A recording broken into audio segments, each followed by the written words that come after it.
find what has been lost. What are you willing to do? What are you willing to sacrifice? Do you remain steadfast, or do you give in to temptation?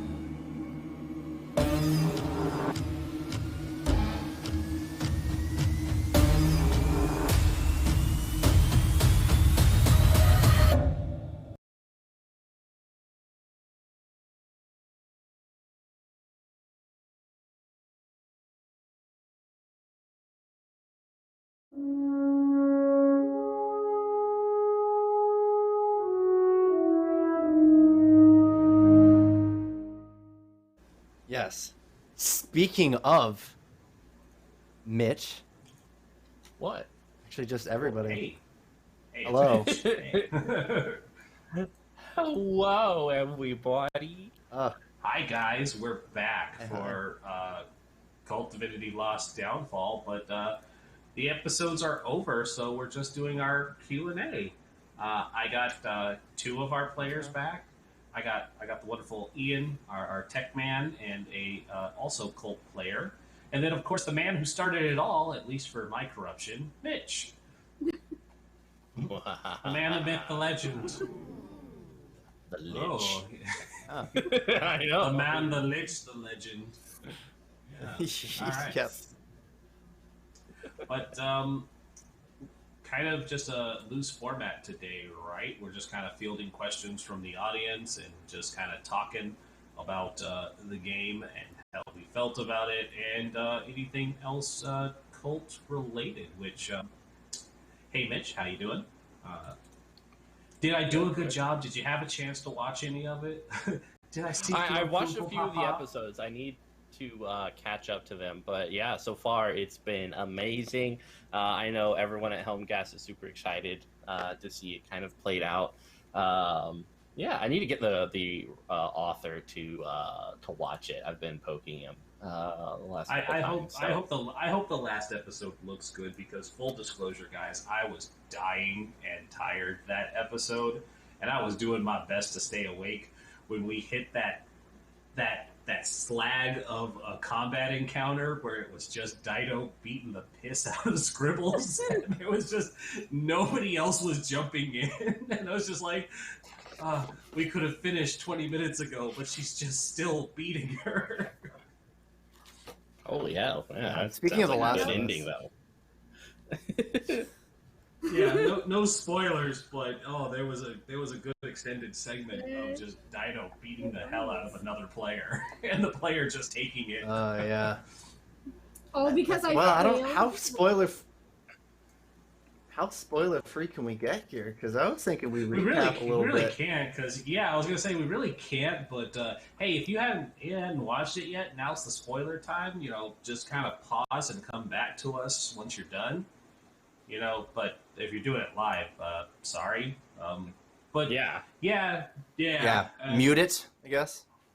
Mute it. Cover Just that pay no ears. attention to this. Yeah. Don't read the subtitles. Yep. Don't read we the will be subtitles. revealing the man behind the curtain. Yeah, it's me. I'm here. Hi. Hello.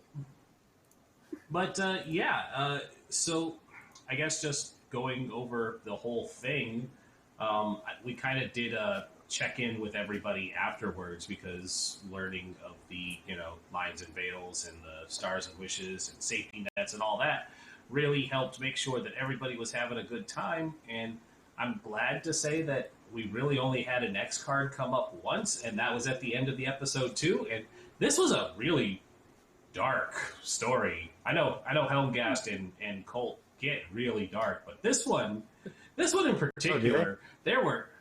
Yeah, do they? Yeah, they do. I don't know. Who knows? I've heard that. There were points in this one where I had to read Noah's journal entries, and I was like, "Am I going to get Penny just DCMA for having to do this?" And I was like, "All right, I'm just gonna power through it until they cut me." And it's like, yeah, there's that journal that happened, and yay, there was a lot in this, and you know, I'm a deviant just like anybody else here, but even I felt a little weird, but in a good way. I think that's what Cult's all about, is making you feel uncomfortable, which is why it's a good game. Yeah, Sometimes you need to be body uncomfortable. horror. Yeah, like I feel like that's Cult's specialty, is making you like feel itchy by the end of it. So Yeah. And I will say, I was impressed that both Sphinx and Jack, not having spoken to each other beforehand, both picked up on a Hellraiser motif and just went head first into it at different angles. Yeah. And I'm like, I'm just not going to tell the other that they had that going. And I really wanted to see what was up with the professor the whole time, but we never got that dark reveal. Because at the end, he was still just like, "Nah, I'm good." It was just like, oh, that's it was great. Like, what's the professor though? I don't know if you ever watched the movie The Void, but there's some similarities between I feel like this scenario and that movie, which is a horrific movie that you should definitely check out. I think it's still on Netflix, but holy heck, it's one of my favorite. I've watched it several times. Yes. Void? Is that what it's called? Yeah, The Like Void. the void of space. Oh, Yeah, the there's space horror. there's a lot that I've been kind of tapping into thanks to 2020 and being able to access streaming stuff. So watching stuff like The Void will be something that I get into. So, Yeah, it's a toughie. It's right up there with Colorado Space. that was a good one. Boards. Yeah, that was real. I mean, I feel like Nicolas Cage just needs to be in every horror movie from here on out. I think I'd be very happy It's a about hot take. Okay. that. Yeah. I think he should be in your movie somewhere. That's quite a take. Mm-hmm. That and Danny DeVito. Actually, I would like to field this question now that it is very topical. Absolutely. If you're writing a horror for anything, do you prefer to watch horror or does that overwhelm you? Because I can't watch the same genre that I write. It burns me out, which is a little strange, but Yeah, I mean, for me, no. Like, I get ingrained in it. Like, I'll watch 3 horror movies back to back, and then like write, and then read Cult again, and then play around with some Call of Cthulhu or Kabu, which I think is it's a really good Japanese horror TTRPG. If you haven't checked that out, it's kind of rare to find in physical print, but yeah, all that stuff, I just kind of swim in it. All right, I'm gonna need the name of that one too, because when you said it, I immediately thought of the computer game World you're of calling Horror. him. Yeah, like I have the game. I can grab it real quick. Yeah, big shout out to World of Horror. If you guys hadn't played it yet, that's very much Kuro. There it is. Kuro. Okay. But World of Horror is very cult in its nature as well, but it's a RPG horror one where you stop Cthulhu mythos things in a small town, and there's just various levels of scary shenanigans as the veil of reality and your sanity disappear, and it's a fun game. Wow. I know it was in early development, but I got the Japan I Am Pilgrim vibes from that. Ooh. Yes. Like, look at all that glorious stuff on there. Oh, it's such a fun game. The tension on Steam There's a lot is also going on. really cool. And there's actually some kind of international, I guess maybe not international, but some drama concerning it because they reference, I think, like a Chinese official, and thus detention was kind of told to stop for a while. They even have a movie out, Detention. You can't reference anybody in that country or their actions. Yeah. Or you have Jason Statham in perfect Mandarin issue an apology for you. I would like that. That'd be Yeah, cool. that'd be good. That'd be good. Yeah, I mean, Little Only does Nightmares apologies was in awesome. Mandarin on his cameo. It worked for Fast and Furious, so they were fine. Was he apologizing Oh, for Fast man. and the Furious, or? He was apologizing for his own, and I'm going to put this in quotes because I don't necessarily agree with it, but it was a politically heated thing because box office money and China. He spoke out of turn about recognizing Taiwan, which they are not happy about. And so people who want to make money off of his movie go, you need to play nice with China or we lose China money. And he was like, okay, here's my perfect Mandarin issuing an apology about how I love China. Yeah. And like, China in of itself is gorgeous. I remember walking down the streets alone at night and getting lost and having like corn smoothies and stuff like that. Corn smoothies? Yeah, this person wanted me to try a corn smoothie. It's everything you think it is, and it was horrible. I had one sip and I threw it away. I was going to say, it's like, it. it doesn't sound like I would hate it, but if you said it was horrible, then I'm just going to believe you because normally corn prepared anyway is delicious. But it Yeah, doesn't sound like good I as a thought it would be smoothie. cool. I was hoping for more of like a cream corn type thing, but no, it wasn't like that. It was more like watery corn. It was a It street was corn just smoothie. yeah, and it was just down this alleyway where they had all these vendors and stuff. But God, it was good times. I think that's really like what I want to see, more cult scenarios in like different countries, especially in some of the places with a lot of history in it, which, you know, China, Japan, a lot of Europe. But like, I feel like Cult has already explored a lot of the European stuff, so seeing more stuff in some of the other countries, I think would be really cool. Yeah. God, yes. And yeah, we kind of jumping into a kind of recap for this game. Perfect segue. I kind of had that idea of what I had talked to you initially about was continuing I Am Pilgrim. I want that to happen still. I'm good with it too. You know, we were Ian was like, "What are we going to do for next season?" And I was like, "Well, we have Mitch here, so we can hold him down at gunpoint."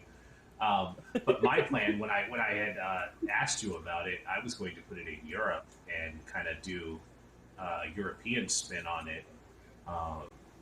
But we ended up settling on New York because, as Dido can attest, I had done a offline game of Cult to just kind of get my feet wet, and the game didn't last long, but it set up the origins for.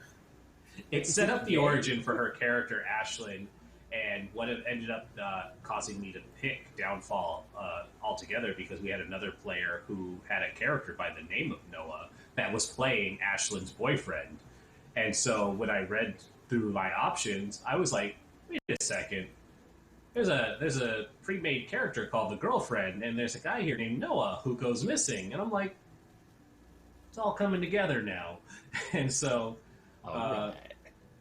Yeah, and so it was just like, hey, are you good with playing Ashlin again? And the player of Noah was initially upset, and then I was like, hey, I'm sorry, I should have asked if you were okay with being Noah. And he's like, just as long as I get a happy ending. And I'm like, they might not kill you at the end. I'm like, it's Cult, so I can't really promise that, but I'll try. But I think everybody did a great job for their various aspects of what they were trying to do. And a cool thing about this game, which we fielded in session 0, was they didn't give you just a pre-made character. They gave you two options of how you wanted to play the character, where there was a more mild, light version of the character, and then if you just wanted to go full darkness. And it was the if you want to go full darkness, everybody needs to be on board for full darkness. You can't half and half it. And you know, everybody has really dark secrets, and even the professor, our tame, timid professor, his dark secrets were wild. I'll let the two players who are here describe what theirs were, but Scribbles' character, the twin, basically, it was kind of obvious, or maybe it wasn't, depending on how you look at it, but she really loved her twin brother. And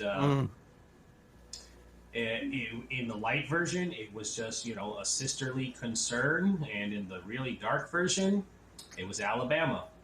And so Noah necessarily didn't know that, or maybe he did.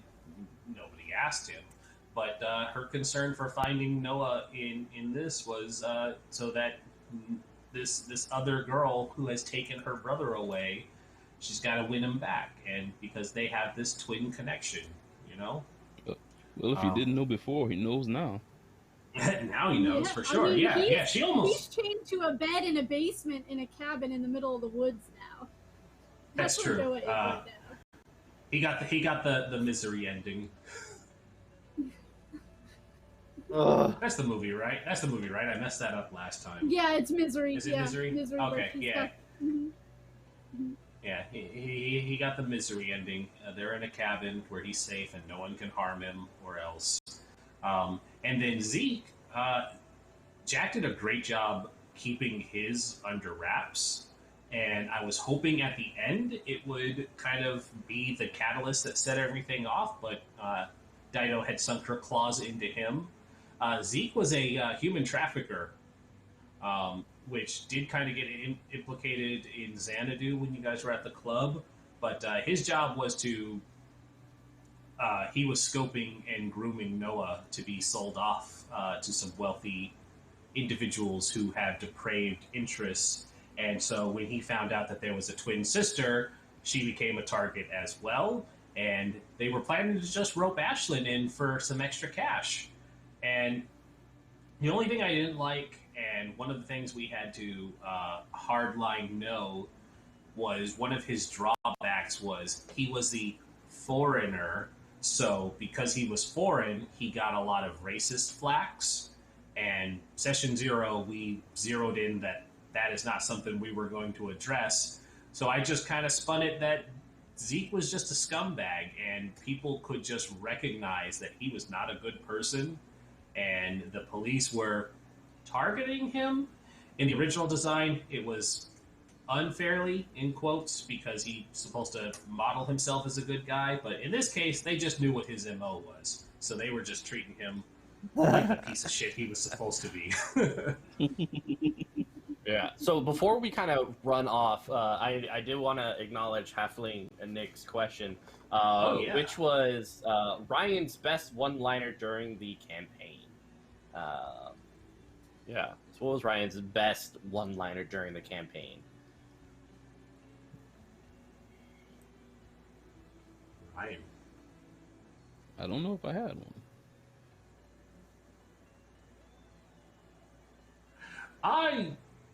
I know I said it earlier, but I really do think because you said it at least 2 or 3 times, but it was whenever just temptation came up. The professor's lines were just more or less, "Nah, I'm good." Yeah. No, I was going to say, like, the whole campaign was one-liner. Yeah, it was one always really just, good one-liner. He was a man of few words, so whenever he opened his mouth to say something, it was just, "Nah, I'm okay, thanks." And it was always so polite. Even to the Dream Princess, Mitch, he was just like, "Nah, it's okay. Thanks, though." Man, when I tried to defy the Dream Princess, I almost died. Mm-hmm. Scribbles did also almost die. She got the princess pimp hand and got knocked around for her trouble. Yeah, the professor's not actually afraid of her. He just knows better. That's why he's so comfortable around her. Yep. Yeah, that was one of those aspects that I brought back, but it did tie in really well. I didn't have to just kind of do a I Am Pilgrim reach for that one. This one had a lot of the Dream Realm references to it, so I was like, sure, why not? Keep her in it. We have any more audience questions? Keep those questions coming, audience. Otherwise, we're just going to rip. But since we are talking about the professor, What was his darker secret that we never really got to go into? Oh, some of the repressed memory or the both, if you want, because yeah, the personality one was the big one. Just like the two options, like here's the light way to play him, and here's the dark way. That's the one we should reveal to everybody. But yeah, you can go into more about his other stuff too. Yeah, with the darker one, I skewed slightly because I don't like it called for him to have lust towards Noah, but the way things were going, I don't think he so much had that, especially as his memory was coming back. So it was kind of like he was more obsessed with touching base with who he was,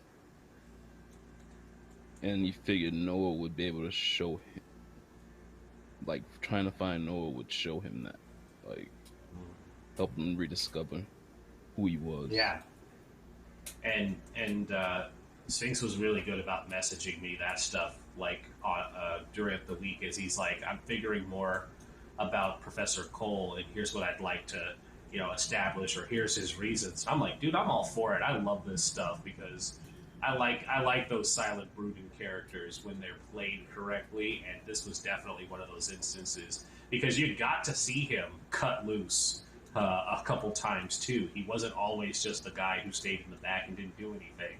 He put out some street justice on those party goers, and that was wild because seeing him step in first was like, oh, he's gonna kill this kid. Okay, hold on. And then Zeke was like, let's not kill these people at a party. I was like, all right. Wise decision. Mm-hmm. Yeah, he's usually pretty controlled. Go ahead. No, he's usually pretty controlled. It's just a lot of emotion flooding back, I guess.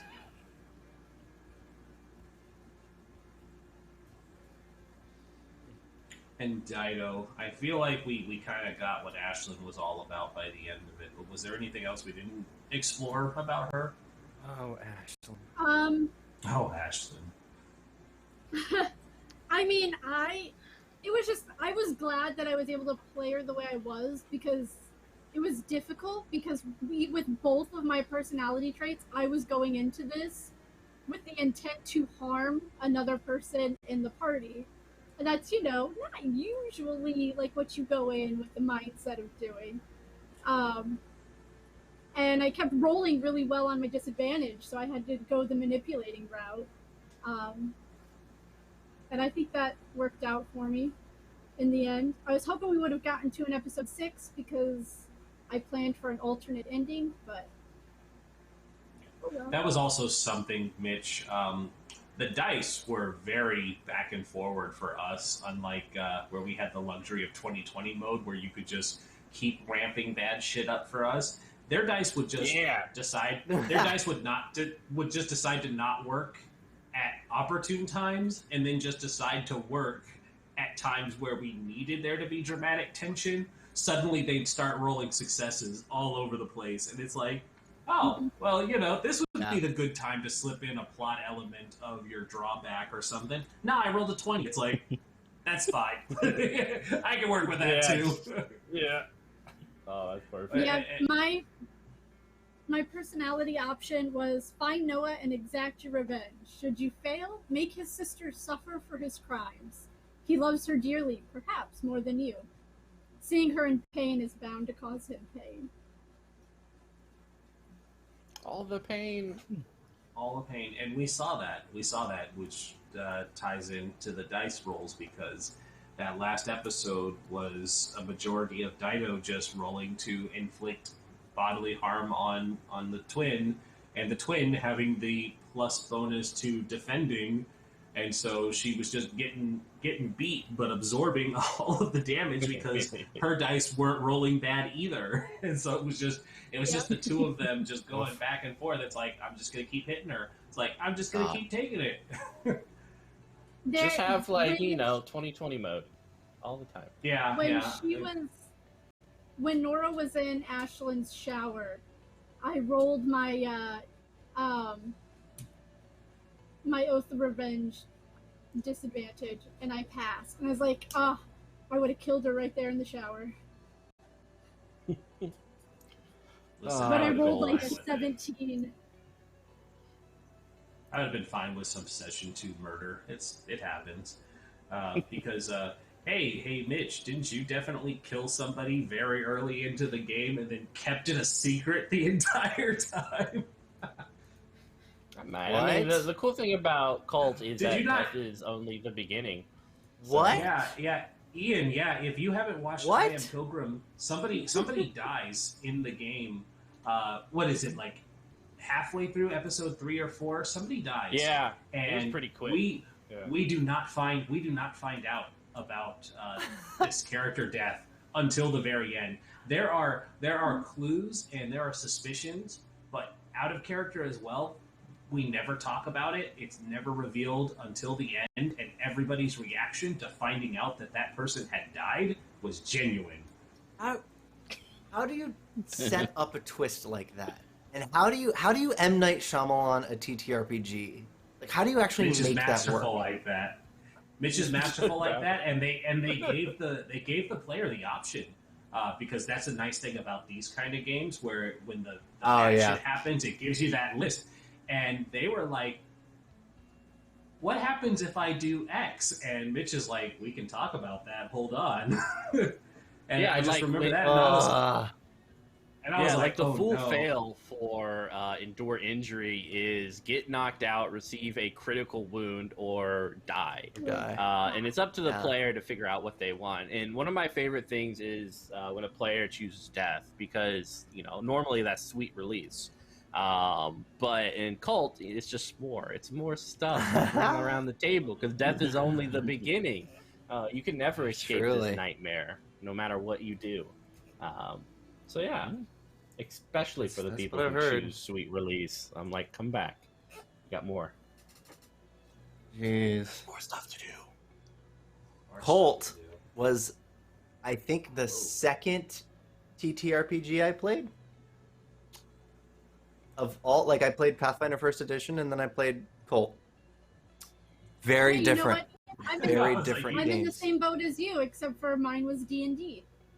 And then Colt. Yeah, well, that's Yep, it's I'm a happy. very I'm happy to say like. that I corrupted Dido into this. Yes, that's really how Cult This was the first time spreads. playing. Good. I'm so glad that I got 2. I'm pretty sure it was Jax's first as well. So getting everybody exposed to Jack this hasn't game. played before. I don't think he's played Wow. this Colt. Yeah, Jack, if you're there, please correct me. But- Yeah, I ran Lacina with Jack and his crew over on his Twitch channel. And he was one of the best, this is an awkward thing to say, abusive dads for that scenario that I ever ran it with. And Lacina is a very tough scenario because it's all about family and trauma and the things you do to each So it's other. the Fast and Furious. Cult game. Yeah, and it Yeah. family. And it's all set around a dinner, and everything happens during that dinner. It's just like, holy heck. Yeah. That being said, with Jack not here, let me just gush about how great of a player he is too. Because when I got messaged, there's like, we're going to add in another person. Here's this Jack guy, and I started looking at his Twitter, and it was just like, hail Satan. Here's this stuff. Here's that stuff. And I was like, oh God, what did they get me into? And then he showed up, and I was like, oh, okay. And then he was playing. I'm like, nah, this dude is awesome. What was I worried about? This is great. Let's keep going. I know, right? I love having just your what's the word for it? Where you predisposition yourself to somebody, and then you're just completely proven wrong, and you're like, this person is awesome. Why did I ever think anything else about them? And it wasn't going to be because despite how I project myself, I'm usually a very reserved person in real life, and I don't make connections very easily to the outside world. So I'm very selective of my friend circle. And so when new people show up, I'm usually just like, okay, that's cool, nice buddy, hey, how you doing? But Jack was the same way as Sphinx, was just sending me stuff, and as I just kept reading and looking and interacting with them, I'm like, I don't know why I was worried about this. This person's awesome. It's like I'd keep playing with them if I could. Yeah, no, Jack is immensely super fun to play with. Yeah, I'm glad it worked out. Yeah, he's the RPer. You just throw something, and yeah, he'll catch it. Mm-hmm. He'll catch it. You could kick open the door and like overhand throw it at his face. He's got it. All PM. I had Defiant with him for 3 episodes, and I'd throw him the hooks, and he'd bite. It was great. We can't talk about Defiant though, because oof, that was a fun one shot. Oof. Oof. Oh. Okay. Mitch, I won Defiant, Mitch. Oh, you win no. Defiant? I won Defiant. No. Troll Weave the Tail populism won Defiant. Let's be clear about what happened. But who rallied the rabble? Oh goodness. I played a horseman, Mitch, and my job was to just bring about the downfall of the city, and I did it in a one shot. Ooh. And I love it when we you opened something. We opened it to mob rule in the chat, and chat just completely bought into my awful gaslighting because I played the Horseman of War, and I specialized in psychological warfare, and I went full Karen at one point.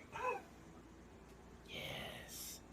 Full Karen. That was a good one. That was like my only critical success, going Karen on that poor agent. And it was like, and you're going to let me in, and you're going to thank me for the opportunity. And Ian's reaction was just like, and thank you for letting me keep my job. It's like, good. I mean, talking about crazy moments, like watching Charlie during I Am Pilgrim step on the little one outside without any sort of remorse. Like, holy hell. I was like, gosh dang. Yeah. Cult, I Am Pilgrim moments for Cult. There were a lot of wild moments, and most of them were Charlie, but also Cadence. Cadence continues to be just an absolute savage, and I love her because even because she was the one who stabbed the officer, wasn't she? Didn't your character get into the orgy, the dream orgy thing? Yeah, just kind of like survive the dream orgy. Thank you. Yeah. That was Colin. Colin tried to off my character by having her get tossed into a demon orgy in the dream realm, and she just went, "This is my life," and just fell into it.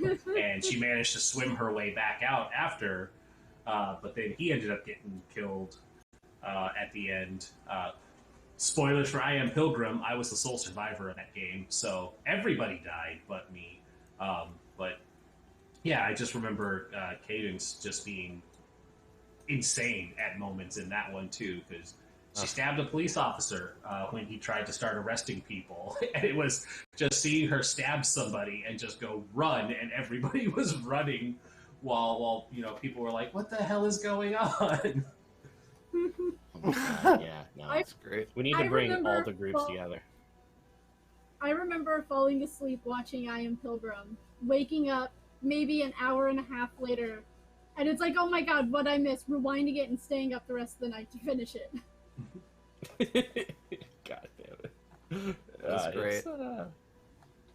That is great. Yeah, the play it really begs the question, though. What? Like, what's happening with Colt now and in the future? What's the next thing? Oh, what do we have cooking up, guys? I gotta get my fix. Yeah, the new Kickstarter is done and over with, and I think it's on pre-order right now. But yeah, including like the guide scenario, or the scenarios, the guidebook, and the maps, which will also have like a mini kind of like campaign setting information. That's kind of what's next on the horizon. So we're finishing up writing art and stuff like that. So hopefully we'll have more news soon, but I'm really excited to see all this new content come out because it's some horrific stuff, and especially the Forbidden book, which has all the scenarios that are really tough to engage with, even for cult.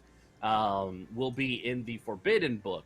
One of the examples is Red Rocket's Glare, which sets you as a conservative Trump intern during the American election. And it's written by Jacqueline, and it is a horrific scenario with obviously like you play a bad guy. It's just a lot. I could see making that very fun and very dark and very uncomfortable. Mitch, I want to run this one. I think I could do that. I think I could do that really well. Yeah, it's I don't know. Really everybody survived at the end of your game, Ren. Oh, did you though? Did you? Are you living well? Yeah. But that was a speaking of surviving at the end of that game. That was one of those things that's a toss up too, because there was a good chance that Noah could not survive. You guys could have not survived. Depending on who got to him first, how the interactions went. We all know Ashlin was prepared to kill him if she reached first, but they made the mistake of letting the twins slip in while they were busy fighting off something that turned out to just be normal people while they were on a bad trip through the Dreamlands. By the way, I know I addressed it in passing, but you guys killed a lot of innocent people thinking they were monsters, and that was fun. Always add that at the end. Yeah. Well, that was the when they were leaving, it was like, yeah, you see a bunch of scared people in the hallways and bodies. It was like that was me trying to imply that it was like these were just normal people and you were freaking the fuck out. So basically, the way this would have ended, depending on who got there first, if you guys didn't heal him from the injuries he had, he could have just died, and the creature would have popped out chestburster style and then proceeded to kill everybody or fight everybody, depending on how well you handle that. Because Zeke had something.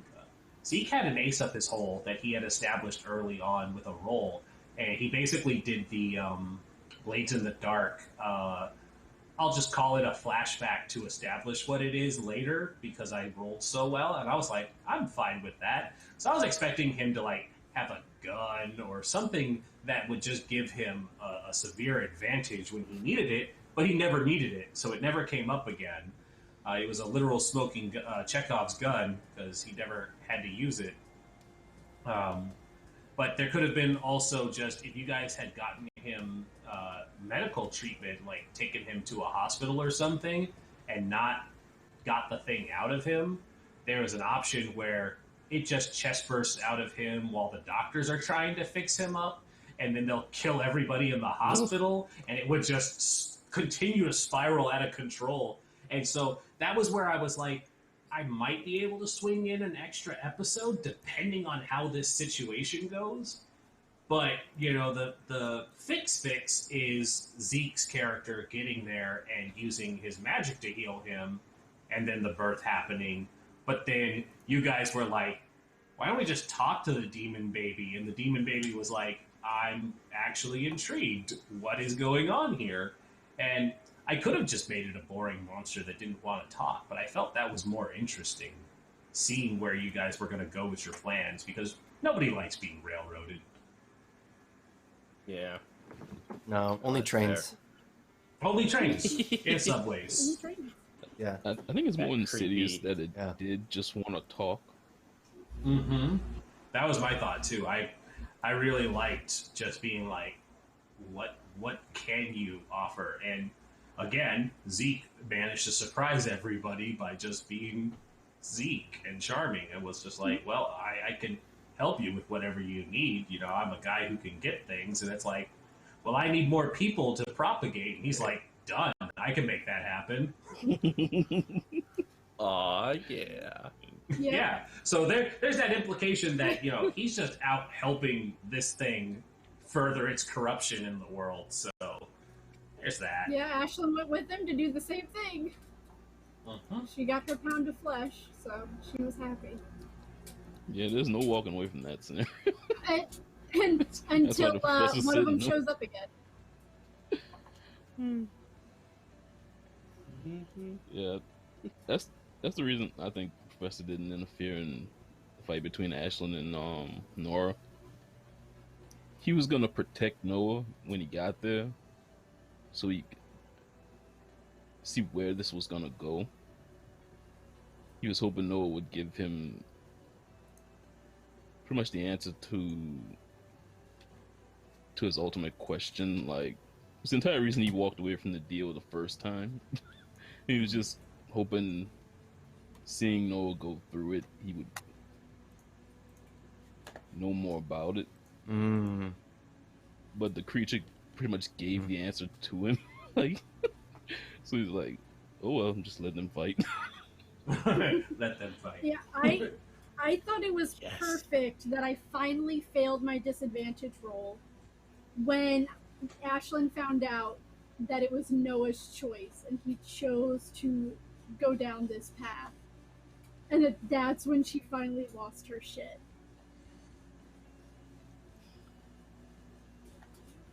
Because I ended It's up always rolling a the choice.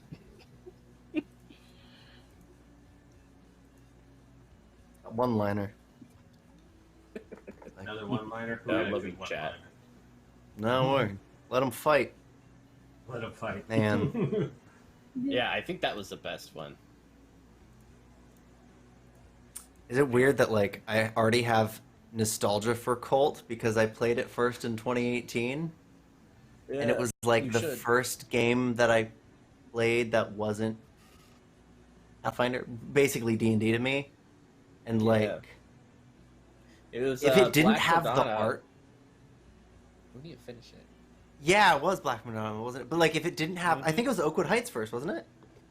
Oh, yeah, no, we did I think Oakwood so, Heights yeah. first, and then we did the campaign Yeah. for, Yeah. I will always remember that fondly.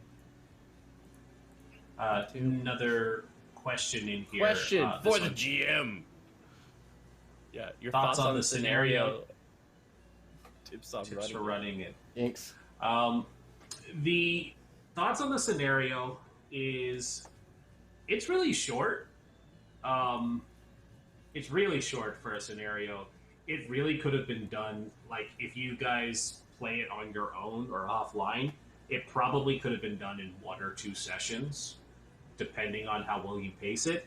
And it actually discouraged letting the people just kind of run wild in RP for a long time, because it was supposed to be this race against time sort of situation where you didn't have a whole lot of time to do stuff.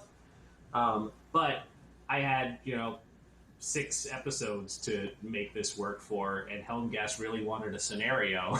And so I was like, this is probably the best one for us to run, given the nature of the others. And so it was just like, I feel like I could stretch these into 6 episodes because there's only 3 acts in it. What was the And name so I of was the like, scenario? Downfall. Downfall. There it is. Yeah, I was very creative with the title. Yeah, by M. Marshall. Downfall. It's a callback Yeah, to the M- namesake scenario. Very clever. it's M. part Marshall of did it, the- and part of the new scenarios and stuff. And I think you posted The Strings a and interview Whispers with scenario. M. Marshall. Yeah. Yeah, you had an interview with them, and that was cool to watch. Oh, you guys God, they were in your amazing. fancy masks.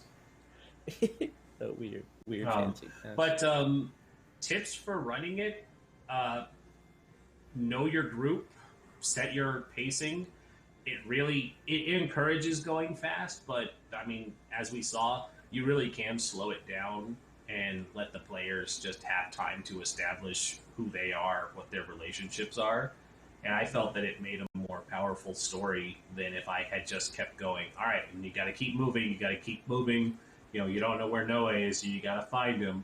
That also being said, and this is a tip for any published scenario, always read it front to back so you know where things will segue. Because there were a lot of instances too where it was just like, all right, I got to go back and look to kind of adjust for how the players act, because just like anything, nothing survives contact with the players. No plans.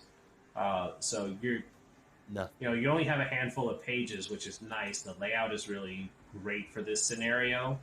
But when you realize that you've started dipping into material that you wanted to set aside for another episode, you're like, okay, I gotta make something up, stretch it a little more, really play into what the professor's eating for breakfast, so that it doesn't go for too long.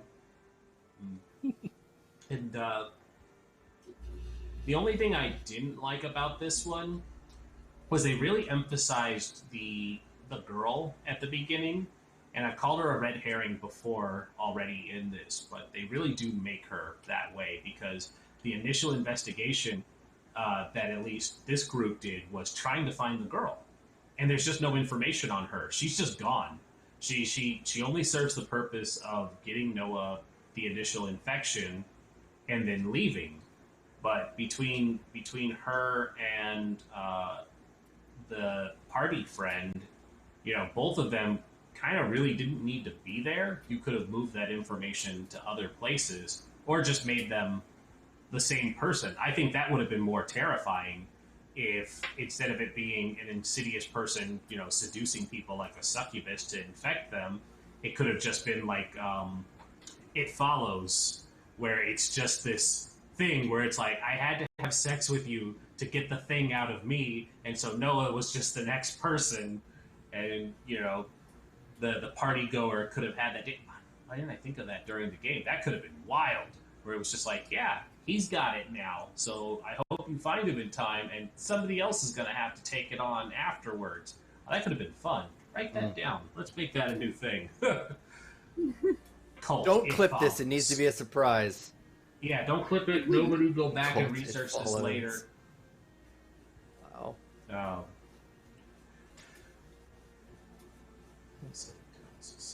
Yep. Oh, does Colt have like a lore iceberg? Is there like yes. some, how like people talk about like the lore iceberg? Oh, yeah. the lore. There's, yeah. Go ahead, Riddis. I feel like Okay. I was gonna say it gets deep. Like even during I Am Pilgrim, had no idea how far things went. And after that game was done, I got my hands on a PDF, and I was like, I want to run this. I want to start figuring all this out. And I started reading it, and I'm pretty sure I had messaged you at one point, Mitch, and I was like, there is so much in here. It's the fact that... Say you're up here. We're in the clouds. How Yeah. The players... it goes that players, deep, so we're just kind of... The players start up in the clouds. And basically, if you're playing the game, you may get onto the upper part of the iceberg. You're really not ever supposed to go underwater. But there's a lot of stuff underwater. If you're underwater, your campaign is either long running or has gone bad. Mm-hmm. Well, just because you can't go underwater doesn't mean underwater can't come up. It's true. Yeah. That's kind of how Colt works. But that's how Cult works, yeah. Because Cult is about the stuff coming up to you. Not in the Call of Cthulhu kind of way where you have to push it back, but it's like isn't one of the things where it's like the players, if you're doing a long-term one, are basically divine beings stripped of their own stuff, and that's why they're the wake people, the hashtag woke people. It's very, very Gnostic in its kind of origins, and so there's depth there that keeps going down and down and down. And one of my favorite things is asking someone if they want to pierce through the illusion, and they say no. And when I play it, sometimes I'm like, no, I don't want to look down below that water because it will crush my reality. Yeah, I always had fun with piercing the illusion for this game because it was I never posed the question to them, but it was whenever something came up, and it's like roll to see through to see if you're seeing what's actually there or what the fake world wants them to see. And it was just every time they would see the little imperfections or the things that are wrong, like the partygoer's house, when somebody finally noticed that this really pristine apartment building had just this one corner where there was mold growing, and it was just, I remember seeing faces just like, that's weird, and then it was like, all right, and we're moving on. It's like there's just these little weird things that pop up when you first start, and you have to slowly submerge them so they acclimate to the waters, since we're still using this iceberg analogy. You can't just throw them into the deep end. Your players have to wade into it gently, or they'll die painfully. And death is just the beginning. Yay! It's just the beginning. Look how deep this goes. The water line is is roughly sometime after death. Yeah, I really want to run an adventure underwater. Like, if you ever saw like Sphere, or I think Sphere is like probably my favorite underwater horror. Event Horizon could probably be used as a basis, just because I love space, or I love space, but I find underwater to be infinitely more terrifying, just because like water wants to get in. It really wants to get in. Yeah, So it's just beautiful. You're under a lot of pressure. I hate that you There did is that, always a deeper but level, Stefan. I also love it. What if you Yeah. play the game with characters that reached that part that's just underwater and start there? Yeah. Ooh, Let's do it. Starting the game or just- being there from. Starting there, like you've already gotten to genius. that point, and just going. Could be interesting. so you've decided to die. Yeah. Well, they do have two archetypes that are more enlightened. Where you I was have a going to better say idea. there is the archetype ones, but a lot of those are weird too, where they kind of don't fit, because you have like the Revenant and the Abomination that just kind of don't fit for that. But if there were more options, I think that could be fun. Yeah, and I think the newer stuff should have some more options to it. I forget if they were going to include that in or not. But, I mean, that would be really fun to kind of explore that other side. I know there were some comics that came out that kind of went more deep into the cult lore, which was pretty cool. But, yeah, I think, for cult, like, always diving into places where no one anticipates is fun. So diving into Gaia and Limbo and all sorts of stuff, and just kind of owning that horror, because there's so much horrific things out there. Yeah. I had another idea for a game where it was just going to be some kids going camping and just ending up. Ooh, hello, Raids. Oh, it's Other Doc. Hi, Hello, Doc. Doc. Hey, Hello. the doc. All right, now I need the Raiders to tell Party Wipe Games here, our host, to go just a little bit longer, because I'm not done talking about Colt, because I really love Colt. I can go for Talking another about hour. horror. Sure. I can go for a little bit longer. We're good. Hi, Raiders. Yeah, now that they're here, we're obligated legally to go just a little longer. Exactly. Yeah. Put the quarters in the meter. Yeah. It's done. Keep the meter going. Keep the meter running. Beep, boop, boop. We were talking Also, about the Mitch. Colt lore iceberg.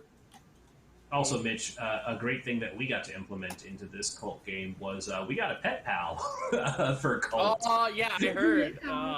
Yes, yeah, we did. I gave him. Did I show you? Did I show you the art for it, Mitch? No. All of chat is going to see it. Yeah, I Shay, guarantee it. My wonderful girlfriend Shay drew the pet pal, and he was because they had to go to a BDSM club. She drew him in the outfit that Scribbles had given him for this club. So that's him in all his glory. Yeah. Colt is and considered that's, to be slightly darker than Animal Crossing. Yep.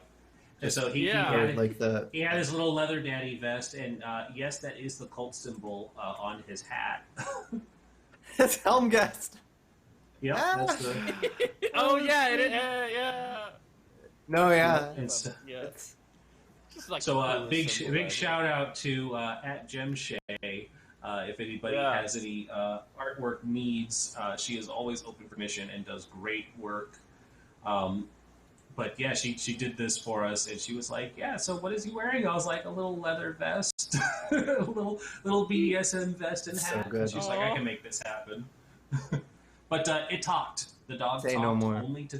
only to Scribbles, Scribbles' character, and it definitely told her to murder people, and she did. So there was a great Without the question. players didn't die, but people definitely died.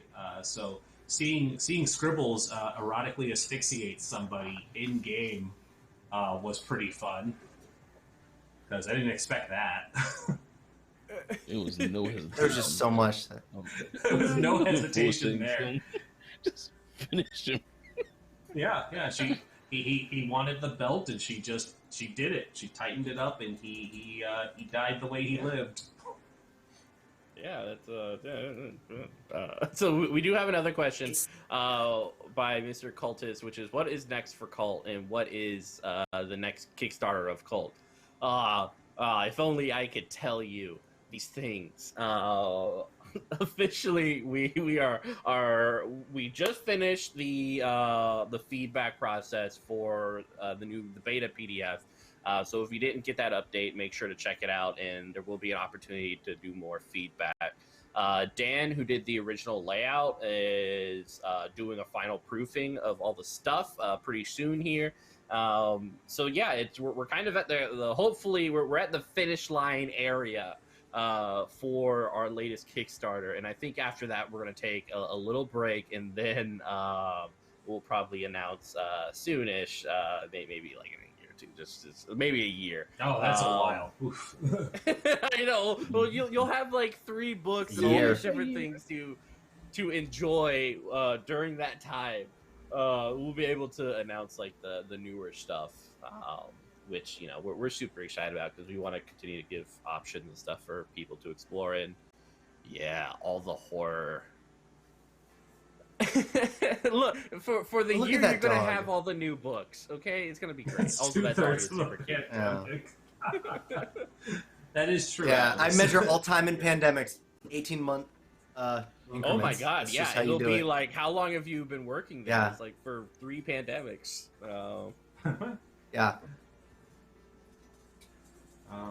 Let's see. I But would yeah, I mean- definitely. Oh, go ahead. Go ahead.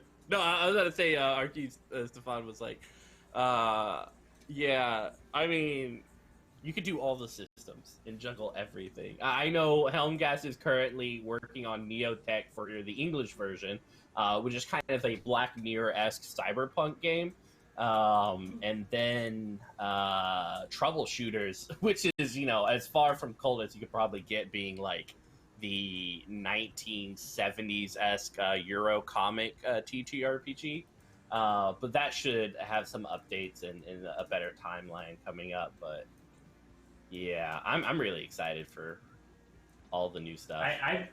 I'd be all for a new cyberpunk-esque game since we can't actually rely on Cyberpunk or Shadowrun. Shout out to the Shadowrun new edition because that's hot garbage. Don't at me, yeah. Shadowrun people. And like I play I play and I run Shadowrun, so I love the world. It's just the mechanics can be very daunting unless you have a group that's willing to dive into it, and then ensuring that every person in their different worlds know their stuff, because as the GM trying to figure out or trying to remember, really, because at one point in time you knew it, but like like the interwebs, and then the astral plane, and then the physical plane, and juggling all that together, like it's just all sorts of stuff. So yeah, I'm really excited. Neotech came out on Kickstarter for Swedish not too long ago, and now we're kind of translating it and giving it a nice polished like English version for it. So it's going to be really cool. If you haven't seen the pictures of it, they're absolutely gorgeous. And definitely more like Black Mirror than probably anything else, which I'm super excited for, because I think that's probably my favorite sort of cyberpunk or sci-fi, I guess, is really the genre for that type of show. Yeah. Also, Question- much love. Much love for help, yes. Question for Sphinx and Dido. If you guys didn't have pre-gen characters, and knowing that you would still be playing this Cult Downfall game, what kind of archetype do you think you would have tried to bring in to play for this? I don't know if either of you dove too deeply in the actual freeform character creation. Yes, but the audience needs to know. Inquiring minds. Before I found out about the girlfriend and was asked if I wanted to play Ashlin again, I was actually going to play Ashlin and Noah's daughter and play the doll archetype.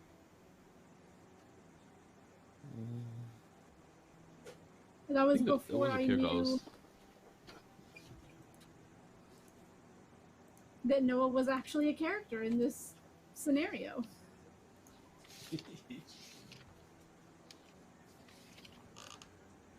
Look at Sphinx breaking out his hard copy. Yeah. Crack open my tome. Mine's still packed up somewhere. I would have mine. I just got I just got the Bible version of Cult, and I say if you go to any religious ceremony, you should bring the Bible version of Cult. And just read that. I got the thick, beautiful hard cover one, and that thing is a beauty. Cool. Isn't it? Yeah. Jeez. I was looking at character archetypes before we got the pre-made characters, and I think I was looking at the Fixer archetype. That he was gonna be some kind of smuggler. Oh, nice. Also, the Fixer's artwork is amazing. I like the just look of that guy and his dog. I just flipped over to Creepy it now. As hell. Yeah. Like, holy hell. Yeah, also watching this trailer too is insane. I just brought up the pay no mind. I'm just character sheet I made for. I had her disadvantages is object of desire and nightmares. Then she was a perpetual victim, magnetic attraction, and gritted teeth. So she was going to be just as manipulative as Ashlin ended up being. So it just kind of fell naturally into place for you. It was great. Bar's high there. Yeah. Bar is high there. Very high. Yep. Yeah, there's a couple of these archetypes that I liked and wanted to play, but shout out to my old character, the Seeker, always ruining a good moment by interjecting that it could be a cryptid, and the dreaded skunk ape might be what's behind all the shenanigans. That was awesome. I wanted to do more with the doll garden, or that doll city. Oh man, that I liked that. That was probably the most anxious feeling episode that any of us had, because of how creepy you made it, and then just everybody showed up with a doll to bring to it as well. Oh, they did, yeah. There should be more dolls in episodes, just on stream. That's really clever. They got a doll. They got a doll in this one too. Yeah, there was an Ashlin doll. She got a doll version of. It's so surprising how how dolls are depicted in just in our society. I mean, it doesn't take very much for them to be creepy. Yeah. It's kind of it makes me think of those instinctual feelings humanity has about predators and stuff like that. And if we all find dolls to be creepy, the more degraded they look, could there be something out there that kind of has that feeling? And I dream and hope that there is. I think it's easy to twist a doll. Oh. Yeah, go ahead. I think it's easy to twist it. I think it's easy to twist a doll into something that's scary, because dolls are usually made to be intimate with people. They're usually in close proximity. They, if they're alive, hear everything you say, see everything you do when you're alone. Yeah. I love it. I used to chat. Oh yeah. Mitch, go ahead and finish. Oh yeah. I'll hit that. Well, I was gonna say, no. My thing was, I used to date a woman who had all of these creepy dolls in her room, so it would just like be staring at us while we slept, and she had like 20 of them. Each one had like these discarded flesh pieces and like cracks in their face and weird looking eyes. Hard no. That's a pass. So I have a question for you guys after this one, since the audience fielded a question as well. For the players, first time playing KULT, and what was your opinion of the game? Dido, this technically counts as your first time since ours was offline. Yeah. It's fine. Well, I didn't die in the first 12 hours, so that's a plus. I am disappointed none of the players died because, you know, after watching I Am Pilgrim and only one survived, you expect a lot of people to die. But it was fun. It was nice seeing that each character had their own objective behind the scenes, but to the rest of us, they just kind of like played it off and tried to hide it to get their way. Yeah. And then the girls ganging up on Zeke was fun. I think, and we talked about it after the game, the X card, safety tools, lines and veils are all important, but there was a moment in the last episode where everything just kind of had a hard stop at the reveal that Ashlin was pregnant, and that's where Scribbles place their X card because they don't want violence towards pregnant women or children.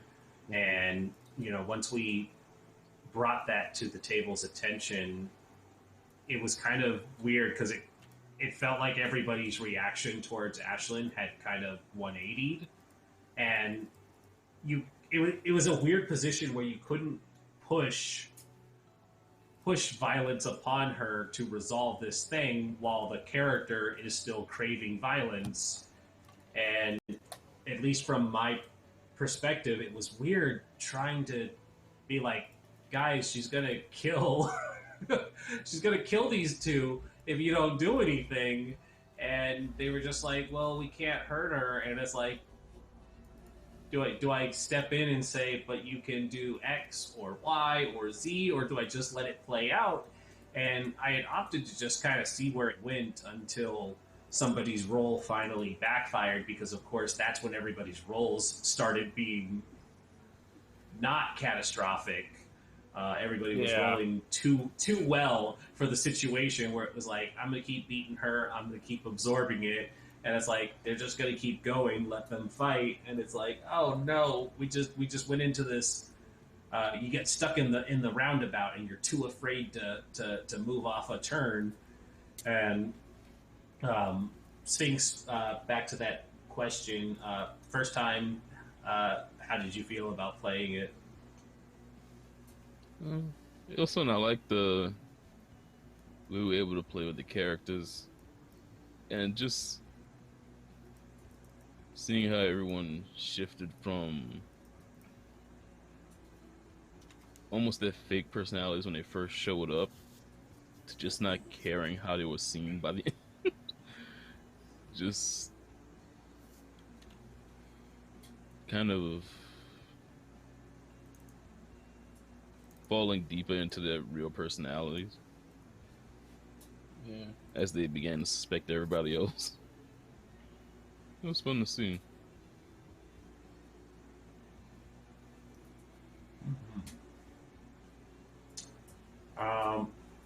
I can honestly say that I forgot what my question was going to be. But I have a different question that I just thought of. Knowing how this scenario turned out, do either of you think you would have done anything differently to try and segue the story in a different direction? Yes.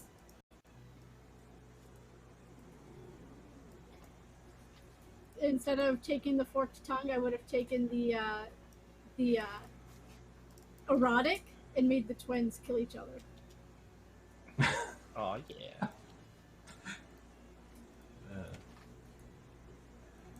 The erotic advantage is a fun one for sure.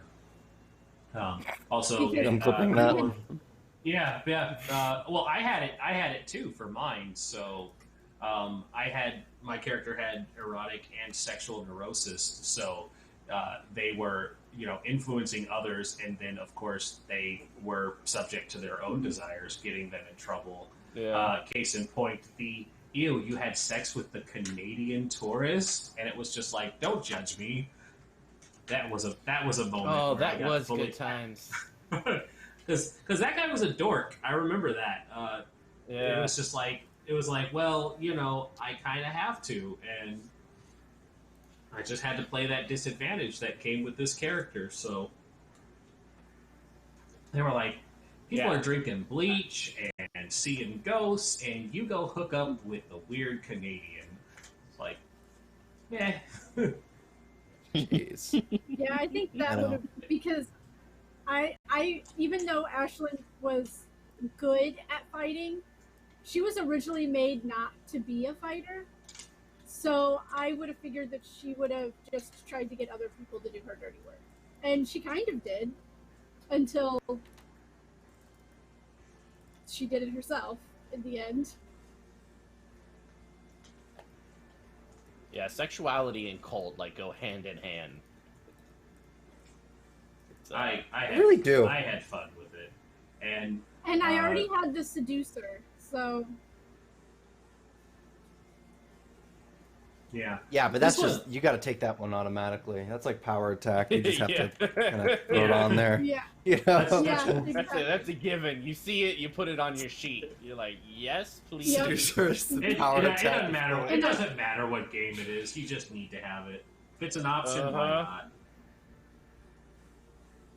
This game, though, game's level of eroticism. I know I said it already, but there were those points where I was like, "Is this gonna get us banned?" I don't think Well, so. Who knows? The journal entries, Mitch, get pretty raunchy. Oh, I need to reread them. It's been some time since I'll I'll send them to you. I had cut and paste them onto the Roll20, and it Oh was heck yeah! because it was Yeah. Zeke had found the journal entries, and it was just like, he's like, I'm gonna start reading from the last one down, and every time I started reading stuff, I'd see his eyes get a little wider, and I'm like, do you want me to keep going? He's like, yeah. It's like, okay.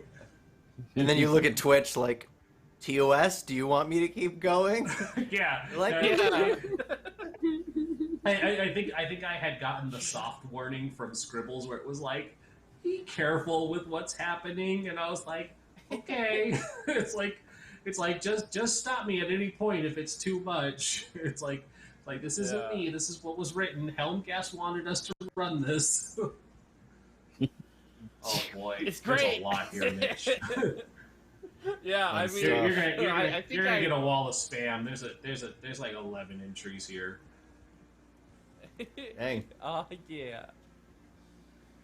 Yeah, I think one day we'll probably run a game off of Twitch. So, yeah. Yeah. That really That way is. I can go full crazy. Exactly. Wall of spam is a sign of success. Indeed. Ian seal of approval on that one. Oh man. Does the audience have any more questions for us?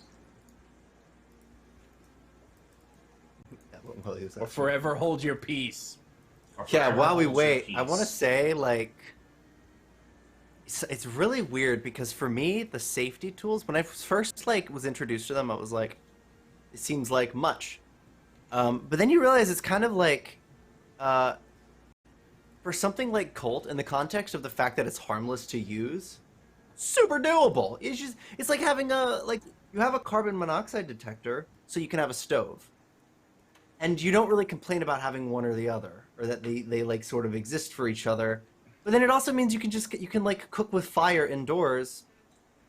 Nobody, I don't know if anyone has an issue with that, because once it gets dangerous, But with safety mechanics, it's really cool because you can stop on a dime, which means you can go as far as you can go with KULT.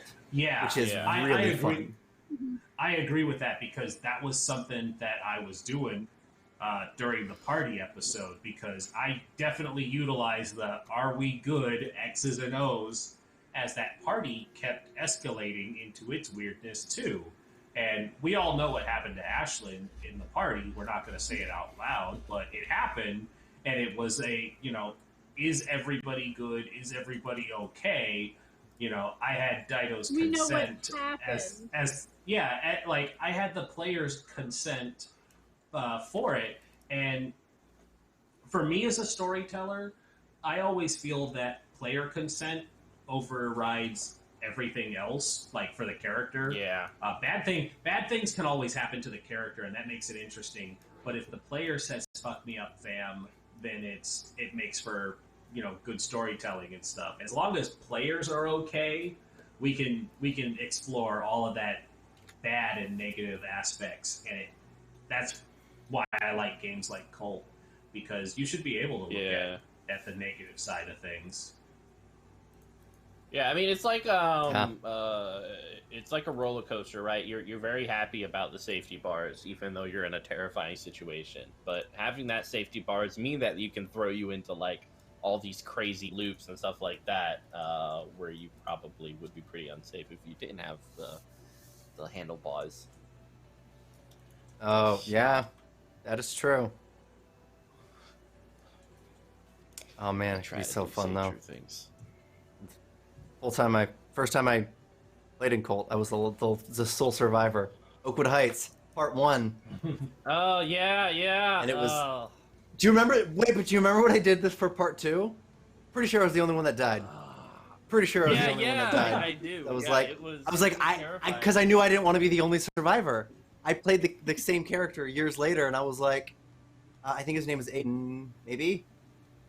Yeah, Aiden. Yes, it Kostrov. was Aiden Kostrov. Yeah, and he was just like, no, I'd rather be the only one that dies. And then and then stuff. But it was great. It was great, and it was just like it's stuff you have to check in about. But if you can do it, Yeah. it's Mm-hmm. it's really cool to have the power to do something really sensitive in a TTRPG and just kind of own it. It's I don't know. It's a weird experience. It's like my version of a sensory deprivation tank. It's like you just have to try it. I You just gotta give it a shot. Be in one of those. That's why sometimes yeah. like Wait, you don't before the sleep in one of episode- those? All right. Not yet. Like before the finale, I sent it that when going into this building, the professor was like, "Yeah, we could really die here," and he was going in with full knowledge that it's likely they won't be walking out. He just needed to know. Yeah. Another question from RQ Stefan. Is there anything you can do to practice safety mechanics that is suddenly switching tracks when an X is thrown? For me, I need to practice it more because it's very evident in our last episode when the X card was played, it threw me for a loop because it was the first time I've ever had an X card put in game and handled well. And while I feel like I handled it appropriately, where it was are we comfortable? Like, first of all, we stopped, and then it was, are we comfortable addressing it out loud what the problem is? And Scribbles was like, yeah, we can say what it is, and then we brought it to everyone's attention. But the pivot was where I struggled for how to go forward with it because we were already in the dramatic action. And I know we talked about it already, but it was just kind of hard pivoting at that point because Dido's character was already in the action of what they were doing, and there was no incentive for Ashlin to stop because, you should never fall on the "it's what my character would do" excuse, but it kind of works in Cult because it very much is what your character would do because that's what the role said they were supposed to do. And so, the moment she failed and wanted to have her revenge, it's like, no, that's what the character is going to do. And so figuring out how to best pivot that is something I need to work on, because it kind of left everybody else stuck. And this character who basically got a free pass at what they were doing was able to keep going without any opposition or consequence. Yeah. I mean, Yeah, that's what having a cop show up was good. Like, I was expecting someone to like take the whip away or like try and grab her arms. Like there were non-violent options to stop what was happening. Yeah. And I think normal, because it's streamers have a more difficult issue or challenge with the X card on stream, just because part of it is a show and pausing it and stuff like that. It can be difficult, but I think like especially for games in someone's house or at conventions and stuff like that, normalizing the X card so that it's not such a gas moment. It's more like, okay, this person's boundaries have been encroached upon, but that's okay because that's why we have these safety tools, right? Showing the X card isn't a failing on the GM or the group. It's just a communication. And so kind of realizing that and letting people be more comfortable, I think is kind of something GM should work on. Because especially for me, like I always get exasperated, maybe that's not the right word, anxious when like the X card comes up because I'm like, oh no, I fucked it up. But that was my initial thought too.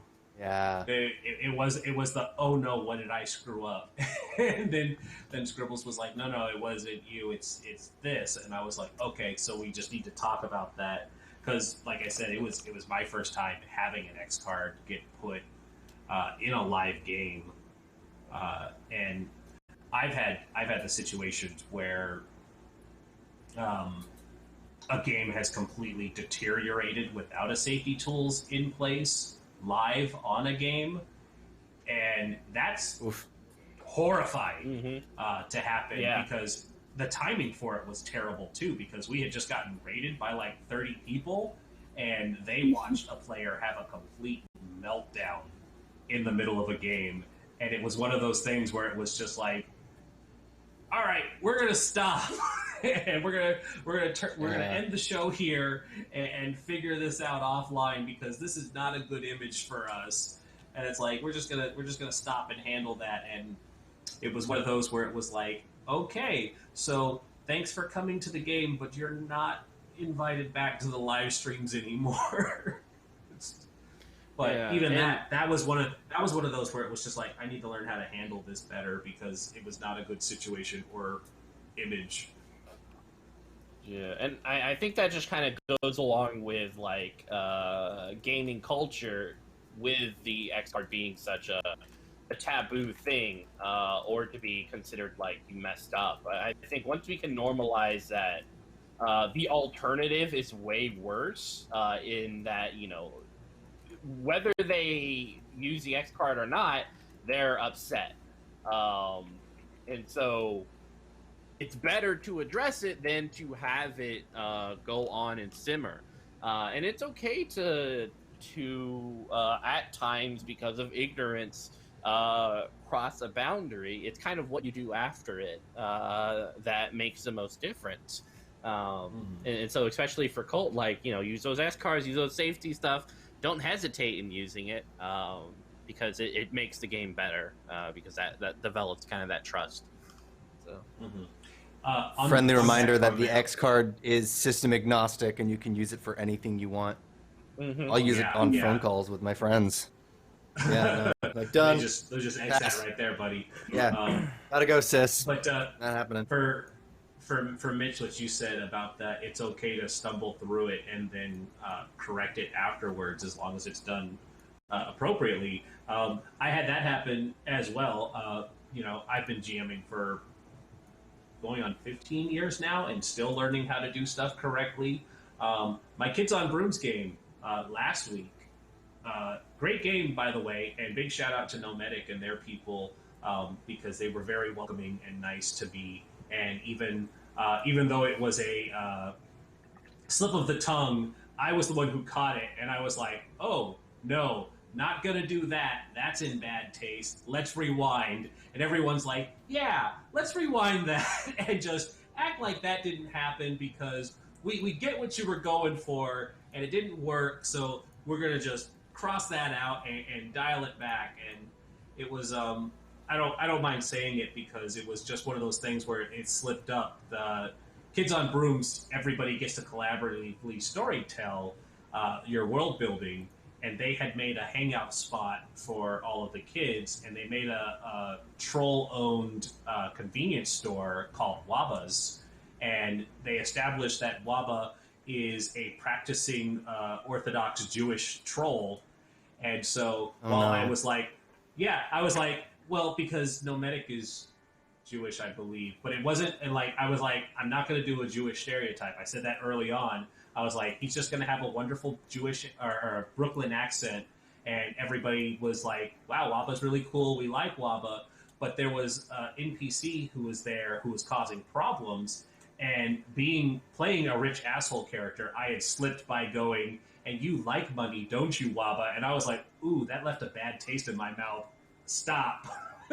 Reverse. Yep. We're not gonna do that one. And they're like, yeah, no. It's like, let's not. Okay, great. And guys, if you're a new DM, it's okay to slip up as long as you recognize what you did and fix it. Don't ever be afraid to just say, I goofed. Yeah, so for a Phoenix Risen, what is an X card? An X card is a safety tool used in TTRPGs where usually one of the players or the GM indicates that a safety boundary has been crossed within the game, an avenue that they don't want to explore further, and it's an indication to everyone at the table that a dramatic shift needs to happen in the narrative in order to come back to the safety and comfort that the players have all agreed upon. And so yeah, that's kind of the X card. And there's other, like, there's veils and lines which help to throughout the whole thing. But yeah, it's very helpful. Find where I have my I have it bookmarked somewhere. I'm gonna find it and post it in chat for you guys. So I dropped a little picture. The N, the X, the question mark, and the O card. Keep them. That's the hand that you draw when you get together with people that you trust, for sure. Yeah, and for RQ, Stefan, practice safety mechanics and switching tracks with the next card is thrown. I think getting into the habit of thanking the person for using the X card, I think it's a good way forward and a good practice. And thanking people for putting down their lines and veils and having a safety mechanics discussion before you get into the kind of session 0 narrative and system aspect of the TTRPG game. The more these things are kind of explored, the more of a normative culture thing it becomes, and then then everyone's safe, or as safe as possible in TTRPGs. I dropped just like a general PDF master file for safety tools and stuff. It's just a quick reference guide. It has a lot of information, guys. It's the Drive doc there. Don't worry, there's no viruses in it, I hope. But it has a lot of information in there, and one that I like too is it also has stuff for the audience, because that's something that's not addressed a lot of times either. KULT and other games that I've seen on Weave the Tale have actually done really good about acknowledging the audience lines and veils and X's as well. And I think the way that it's done here is probably the most appropriate, where it is, your self-care is important. If something here doesn't make you feel comfortable, you can get up, leave the scene, and come back once it's passed, and, kind of check in and make sure it's okay. I don't necessarily think that the audience should derail the way a narrative is going in the game, but just the reminder that it's like, hey, you don't have to sit through this for the sake of the story if you're not comfortable with it. It's like, take care of yourself as well, clear it out, go clear your head, and then, check and see if it's good to come back if that scene was bothering you. And it's not just for while you're playing. If you're okay with something that might have happened to one of your characters, and you start discussing like what the next steps are, and you're not okay with those next steps, you can still play the X card. And I had to do that recently. It wasn't fun, and it wasn't a nice discussion, but we were able to come to a compromise to keep the story going and to keep everybody happy. Because I was okay with what happened to my character, but not what was gonna come next. Right. Another group of raiders coming in. Hello, guys. Ooh, hello, hello. We're talking about X card and the N card, question mark card, and the O card, like safety tools. It's really interesting. I was at the gym the other day, and I saw the red button that they put on the treadmill. You can stop a treadmill with like any number of buttons. You can slow it to a halt. You can hop off, or you can like hit pause. But there's always the big red button that's like, stop this machine as fast as you can. And I realize it's really only there so you can go faster. Because if it didn't have it, you just like make sure to not kill yourself on a treadmill by like not going 18 miles an hour. But that's sort of the idea behind like the X card, because if you wanted to play it that safe, you could just have nothing difficult to process. But that you have these means you can genuinely like push yourself pretty close to your limit, and I think that's really cool. And I'm just really lucky that I had that with my first time with KULT, because I feel like I would not have actually enjoyed KULT if we didn't have safety mechanics. Like, it would feel like way too fast and loose for no reason. Also, on that note too, for what Dido said and what you just said, if you're someone like me during a session 0, when they ask about what your lines and veils are, and you say, I'm usually good with anything, fuck me up, fam, remember that it's okay, just like Dido said, to decide at any point when something does push that button to go, okay, now I'm not okay with it. You know, there's nothing wrong with realizing that, no, I'm not good with that one. You know, let's not do that, or let's go ahead and fade to black on that. There's no shame in realizing that something actually makes you uncomfortable, even if you feel that you're invulnerable. But I like that stuff. I like exploring the discomfort stuff. But there are things that make me, you know, not okay too. And I don't think I've ever had it happen yet with Weave the Tale, but I've had other games happen where it's happened, and these were games before safety tools were established, and boy howdy, if you try and tell a DM you didn't like the way something went before safety tools were in place, usually that meant you weren't playing the game anymore. So. Yeah, old world Gaming. I don't think the raid question was specifically directed to us. Yeah, for sure. The raiders all threw the same question. It feels like a culty question, but it's definitely not a Q&A question. Just being silly. Shooting bad, but feeding him to the man eating corn okay. It's like, that feels like it would be a cult scenario. The corn, you can see that. The previous question before that was, when is our next cult show? Well, it sounds like people are trying to get me to do a one-shot. Yeah, do it. Y'all need to. I need to see more cult on here. One shot Wednesdays. Let's do it. Yeah. One shot Wednesday. With corn involved. I'll make time for it. I want to be in it. I love playing Cult. Yeah, you don't need to sleep. You have I don't need to sleep. I don't need to sleep. Sleep is just the beginning. I can or something. Sleep next month. I don't know how the game works. I can sleep next month. Exactly. Jeez. Sleep. What is this? Yeah. I mean, Wednesdays are usually an open day for me, so it's if I get my sleep beforehand, I'll be fine. How much do I need to Patreon for a Cult cameo? Staffin, you're the patron of patrons. I don't know. I think you're. Are you trying to come into for Cult? Stefan is one of my patrons too, and I don't even know why he continues to give me money. I just love this man, and he's I don't. He saved our Saturday game many a time.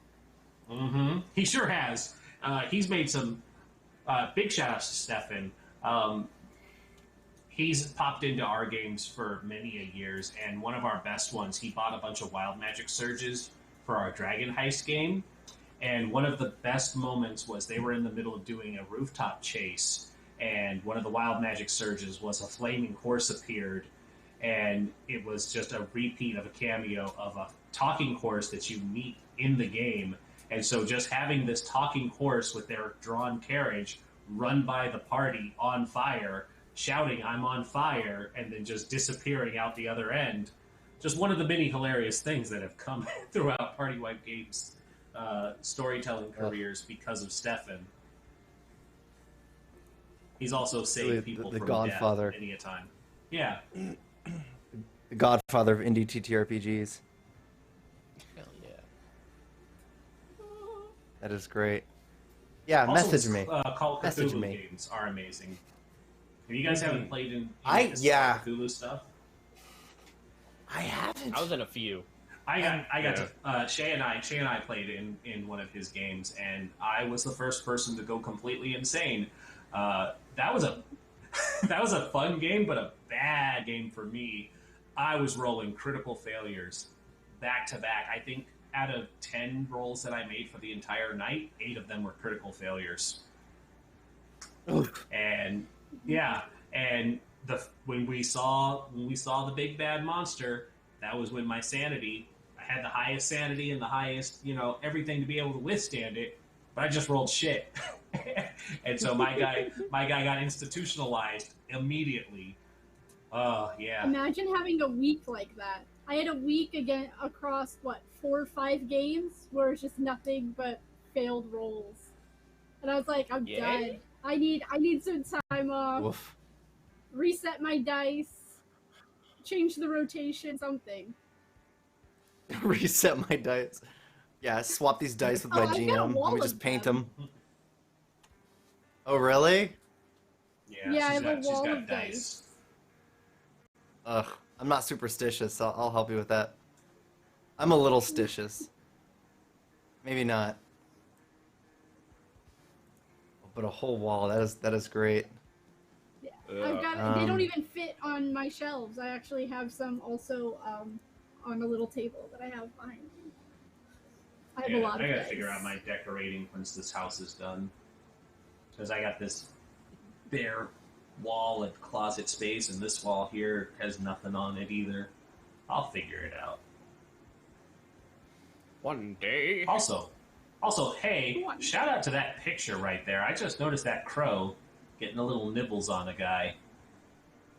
Oh, Right Crow. there, Ooh, right on the oh crow. yeah. I was like, oh, this is that's great. a great picture right there.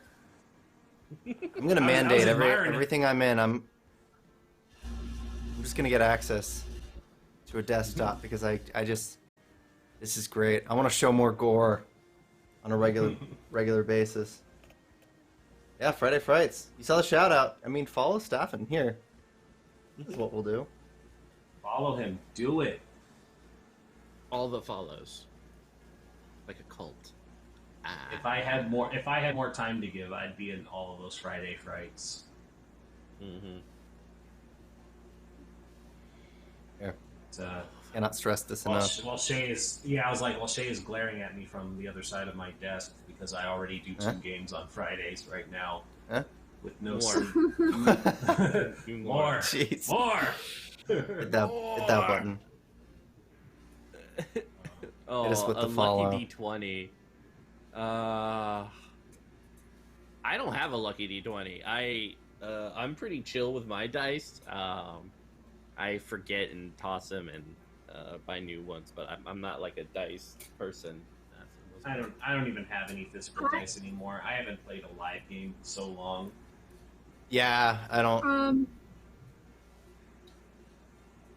My Monday game, we used to roll physical dice, and I would pick my dice based on the character I was playing or the situation they were in. or a Bailey method. That's really like good. it. I like that.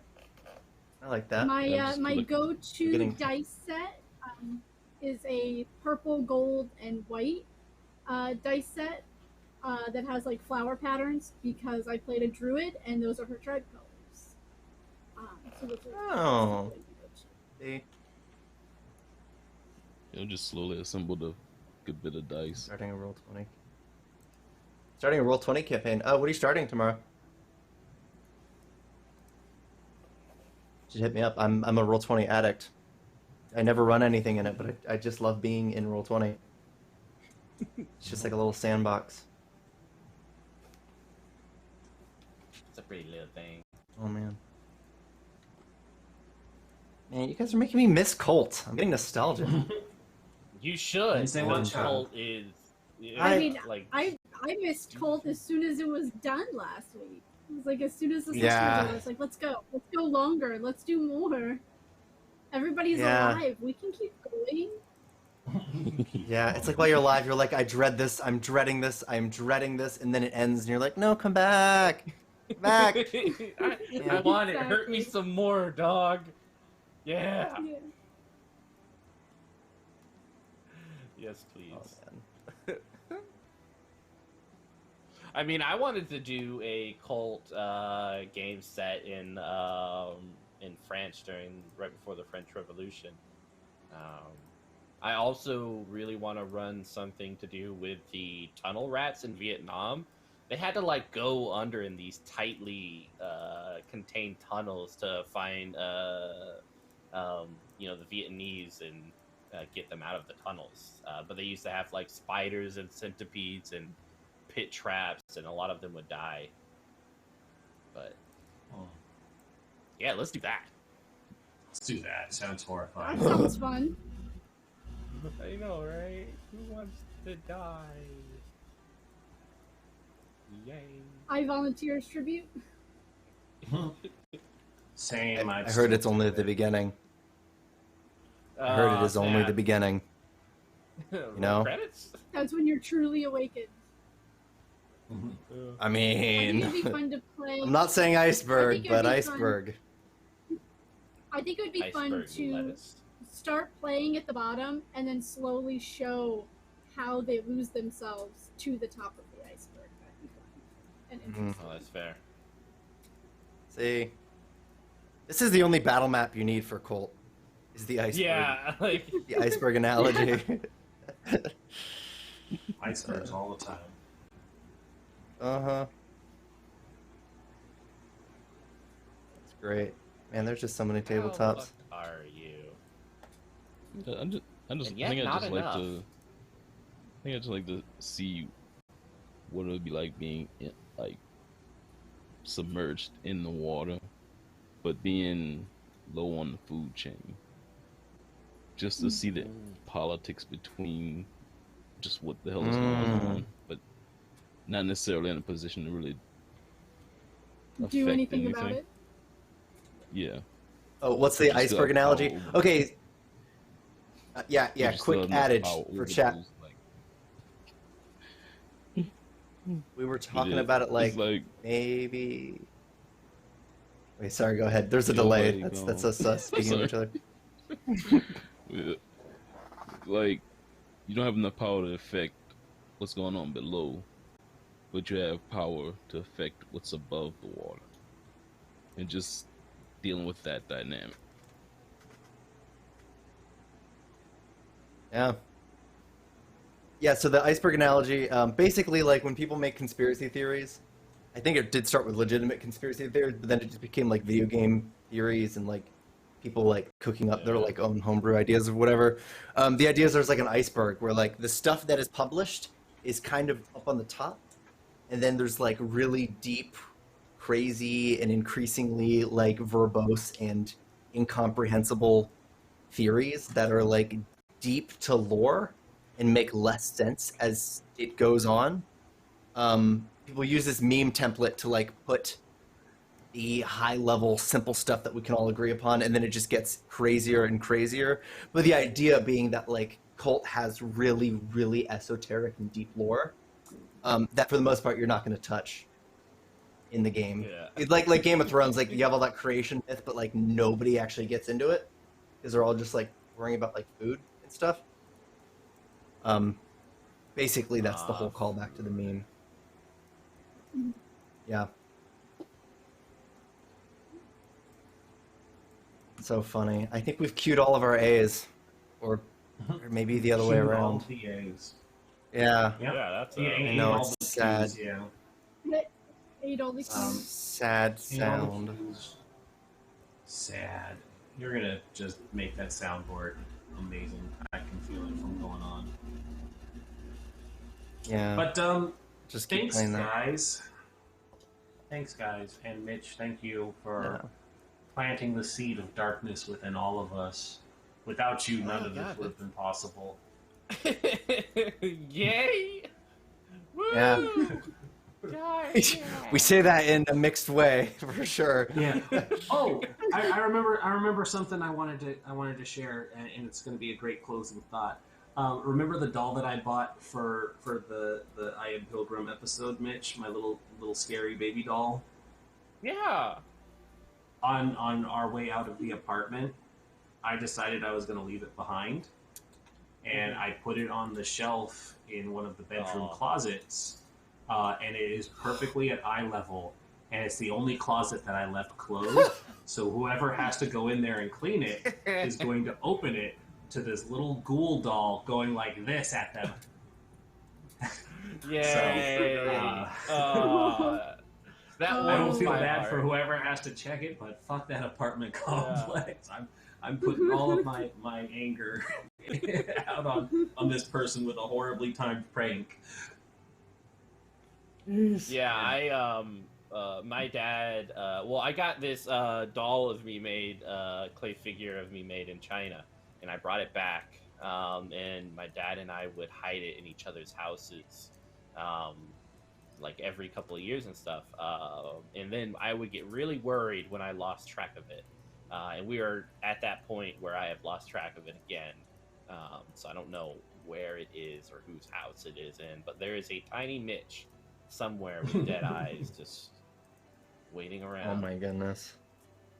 Just waiting to be So. found. Yeah, hopefully someone finds it soon. Ian. Ian. You'll be seeing me very Jeez. Oh man, I knew something was up when I felt like running a game of KULT. I guess that's why. Yeah, you got It's been Jeez. passed to you now. But yeah, I think on that horrifying note, we should wrap it up. Why don't we do like we've always done and go counterclockwise of who you are and where we can find you, starting with good old Dido. Hi, Dido11. You can find me on Twitter at that handle. Yeah, I don't use it often, so you probably won't see much.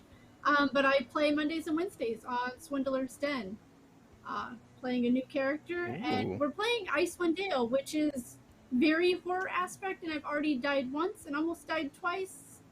I'm expecting to die again very soon. And then you can catch me with Ren again on Saturdays. We're doing a homebrew on Party Wipes channel. Yay. Ooh. Mitch doll, next scenario. Right on down to our good friend Sphinx. Yeah, I'm Sphinx. Sphinx are all on Twitter. When I'm not looking at people's channels, you can find me on Honey and Dice's channel on Sundays for Clockwork Binds or Call of Cthulhu game. Ooh, nice.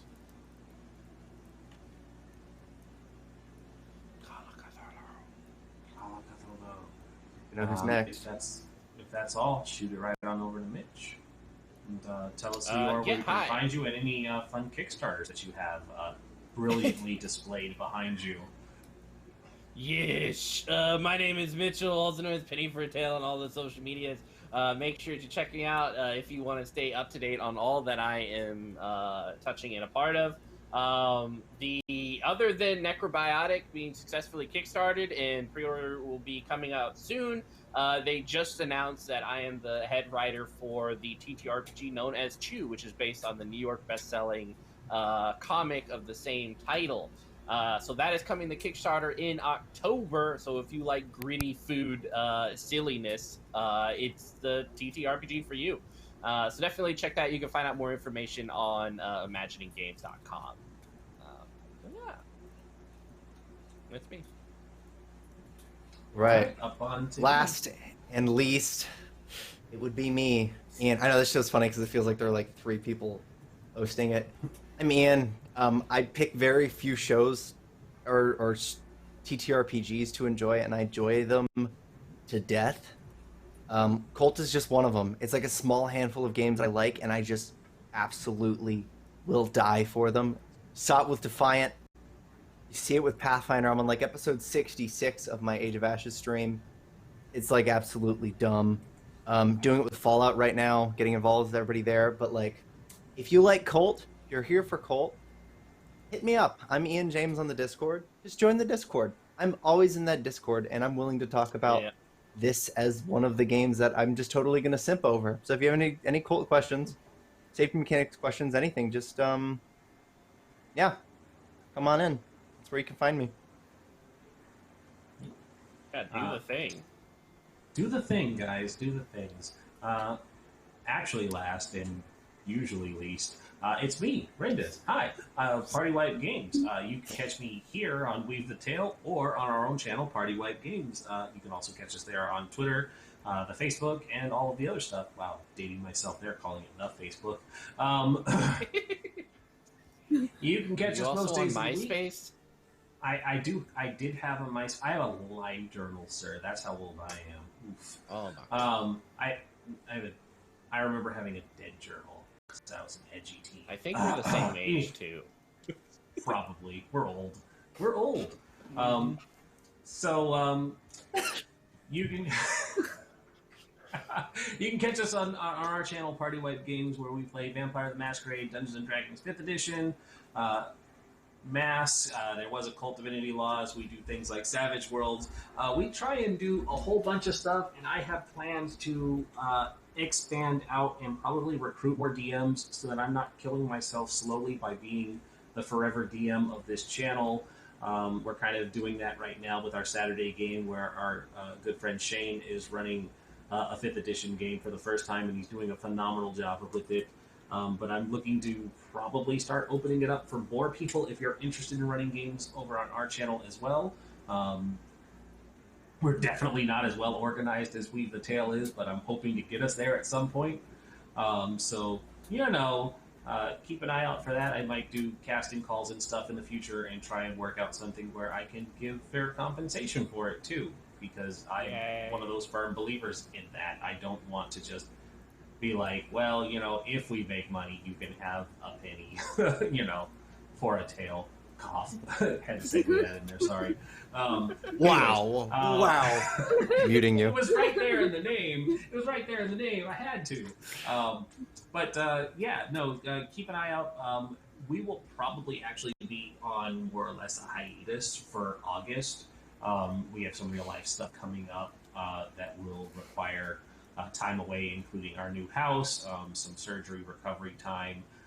But I may still be floating around.